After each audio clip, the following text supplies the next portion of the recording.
Après 16 heures de vol et 4 aéroports, nous voilà en Bolivie, plus exactement à Sucre. La Bolivie, c'est une rencontre avec la nature, la découverte d'une culture et de lieux mystiques. C'est un pays qui dispose d'une géographie variée, presque unique. On y trouve une partie de la cordillère des Andes, des déserts ou la forêt tropicale du bassin amazonien, où les bénévoles d'Électriciens sans frontières sont intervenus en mai 2019.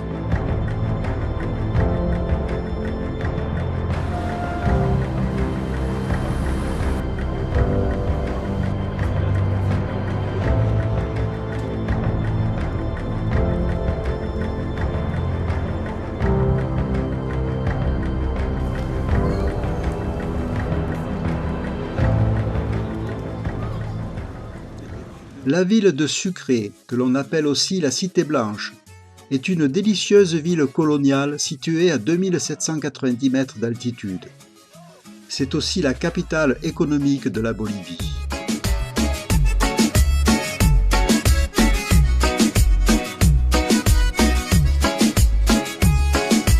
Hey, que no siga más disimulando, con tus ojos casi puedo hablar. Nous y restons 2 jours pour nous acclimater à l'altitude. Une occasion pour visiter les somptueux édifices publics et religieux, les places, les parcs et des marchés très colorés.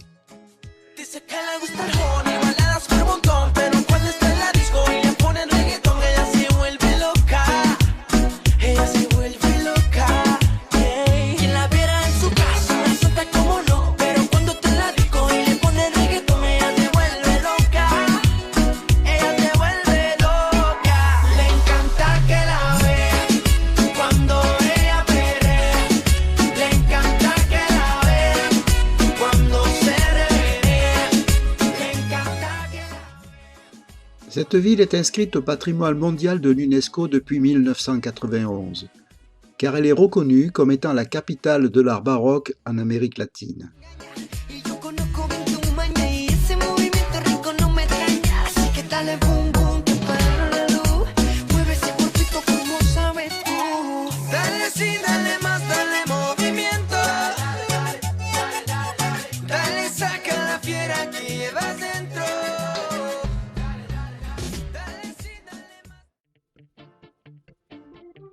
Pour éviter la ville de Potosí, bloquée par les manifestants à cause des élections, il nous faut emprunter une route de montagne beaucoup plus longue, entre Sucre et Uyuni.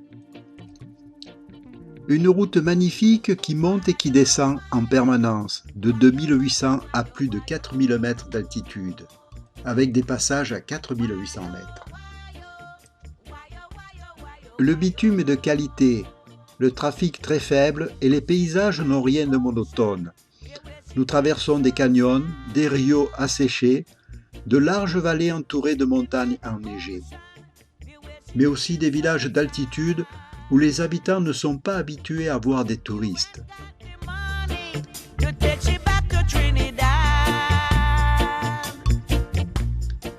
Avant d'arriver à Uyuni, nous roulons pas mal de temps sur un grand plateau avec de nombreux pâturages de lamas.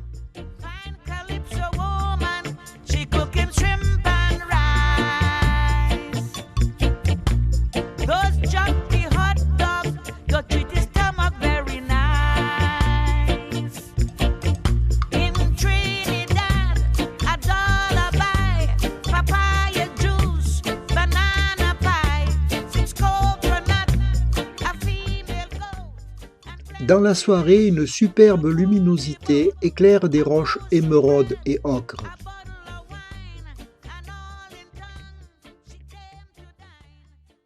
Dans le désert bolivien, un cimetière pas comme les autres.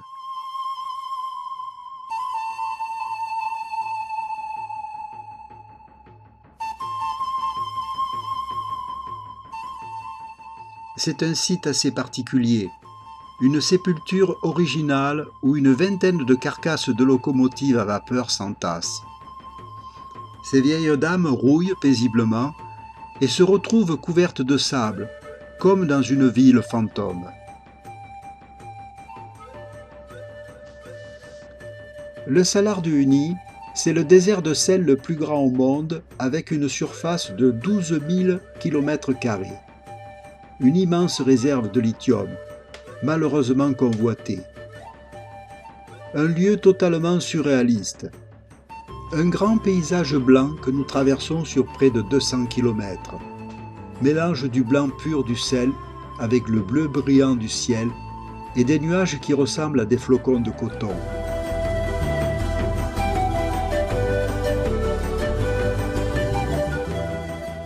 Plusieurs arrêts pour faire des photos et un passage à l'île aux cactus, un lieu très touristique.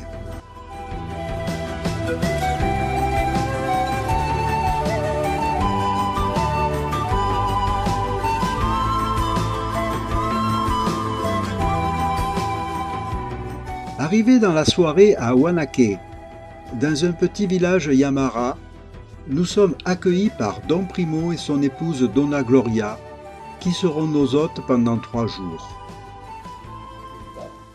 On répète, bienvenue à Wanake.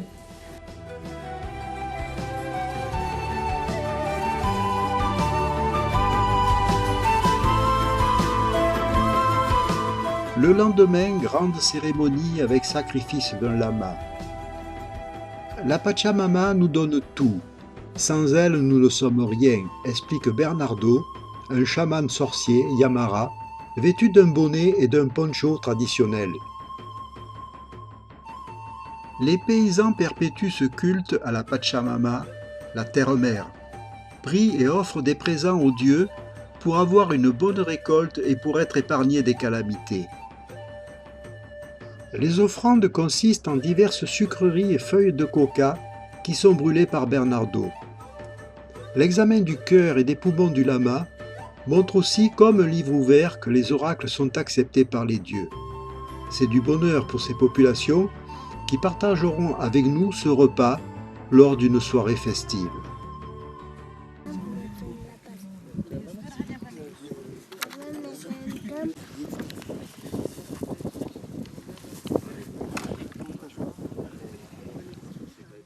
Si jamais il y a une petite couche ici qui se forme, une sorte de nuage, ils appellent justement, parce qu'il y a un rapport avec les nuages, ça veut dire que Dieu a accepté l'offrande et que la pluie va arriver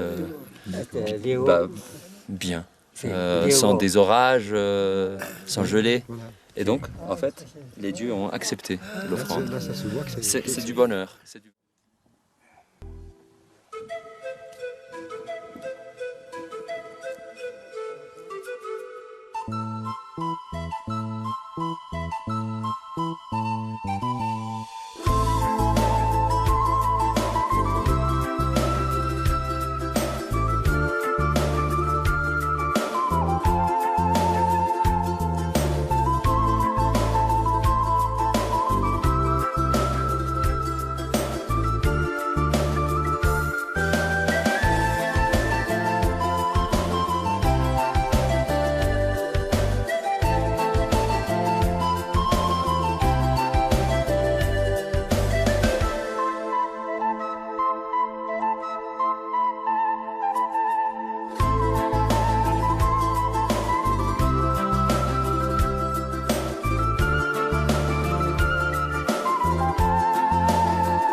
Sin antes haber un voto de aplauso para ellos.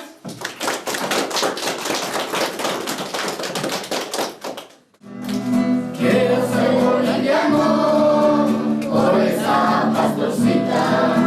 Quiero ser boliviano por esa pastorcita. Kaltan matuopata. Sapatsachaksana hasta. Inti tatani parsi mama. Ai mimpi, minka hanti sastas mitama.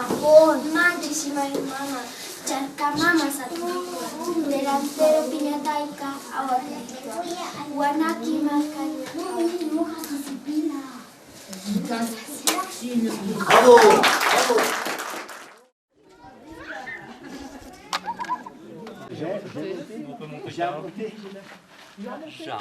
Dans la technique, tout ça, c'est plus archéologique. Ça, c'est archéologique, et ça appartient à ses grands-parents, aux anciens de la communauté.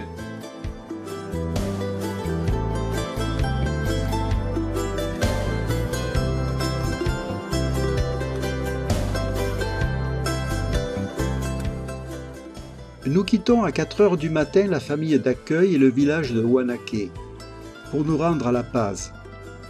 Traverser dans l'autre sens avec lever du soleil et petit déjeuner sur le Salar. C'est beau, mais il fait très froid.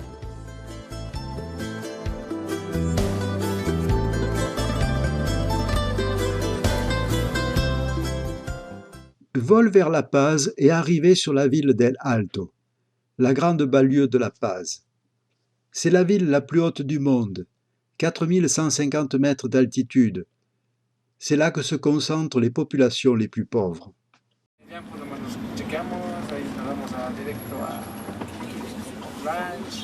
Le téléphérique est le meilleur moyen de se déplacer à La Paz. Il nous permet de survoler les quartiers, les habitations tout en évitant la circulation. De là, nous pouvons tout voir et tout découvrir. C'est génial ce système, franchement, rien de moins partout. Comme dans le métro, nous changeons de ligne et de rame pour rejoindre la vieille ville. Une plongée spectaculaire dans une cuvette urbaine où résident les populations les plus aisées. Vers la chute. Non, je veux pas la voir. C'est impressionnant. Impressionnant.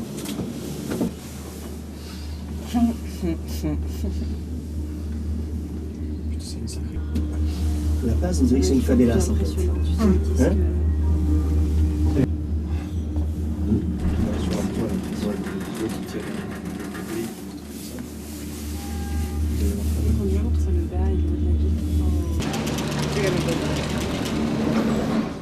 Visite des rues commerçantes, de la place principale, pique-nique à proximité des marches du palais présidentiel et nous reprenons le téléphérique pour rejoindre l'aéroport.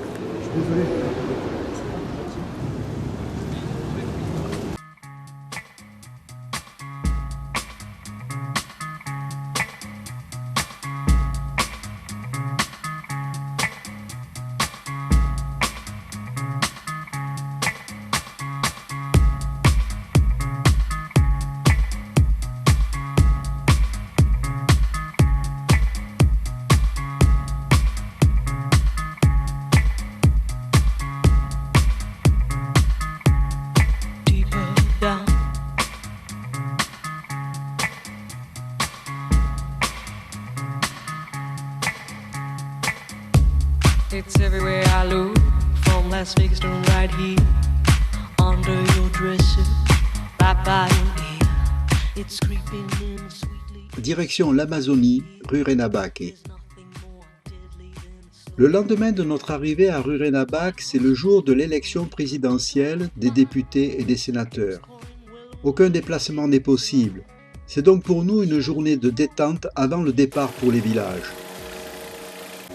Nous remontons le fleuve Beni en direction du village d'Ascension avec quelques difficultés de navigation. Nous sommes en saison sèche et les rivières sont basses. À Ascension, les visites commencent par le poste de santé que nous avons électrifié et équipé d'un réfrigérateur. Nous sommes aussi reçus par les professeurs de l'école qui nous énumèrent les bienfaits apportés ici par la lumière.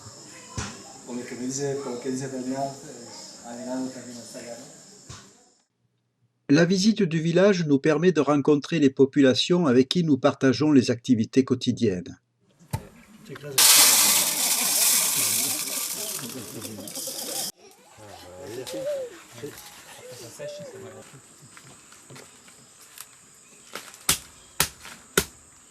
Bah, si quelqu'un veut essayer.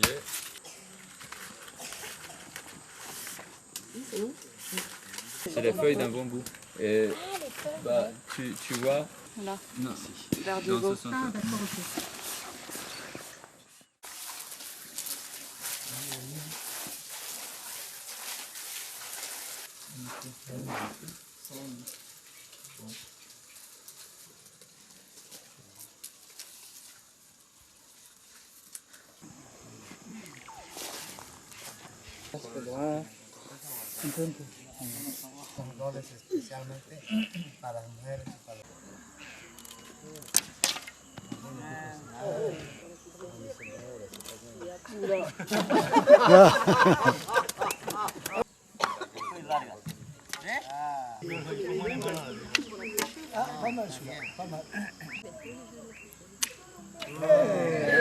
Bravo, Louo.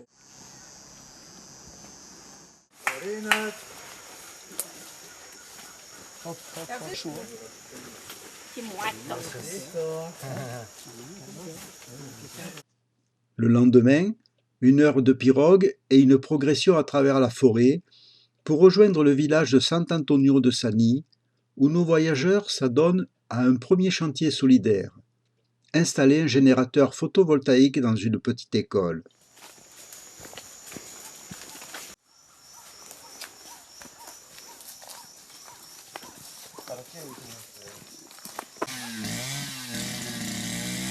On se souvient un peu? Voilà, c'est bon. Tiens. On peut pas. On a essayé. Non, on plein de travail. Je suis à la coordination, moi, Yves. Je fais un contremaître. Les gars, c'est bien. Le chantier se déroule dans la bonne humeur avec la population.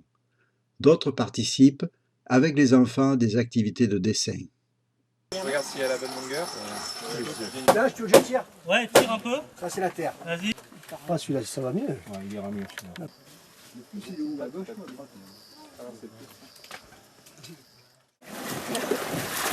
Oh, pardon.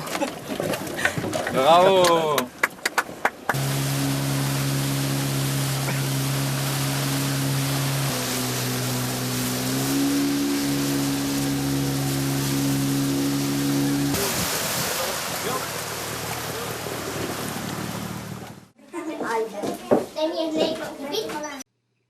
D'autres villages sont ainsi visités, avec comme toujours des échanges avec les populations, un constat sur l'utilisation des installations réalisées par Électriciens sans frontières, et dans les écoles des activités périscolaires pour le bonheur de tous.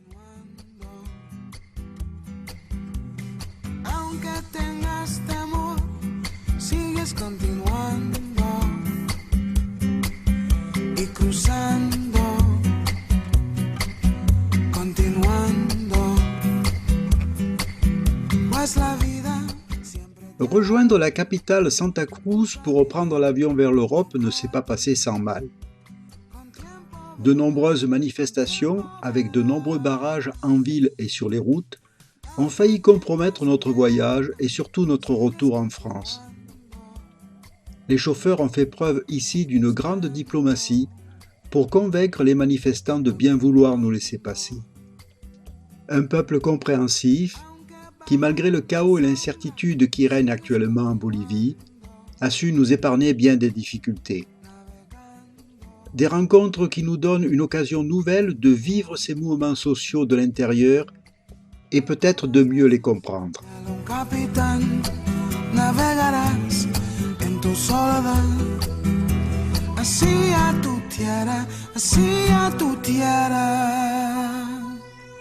Aunque dañan tus sueños, sigues continuando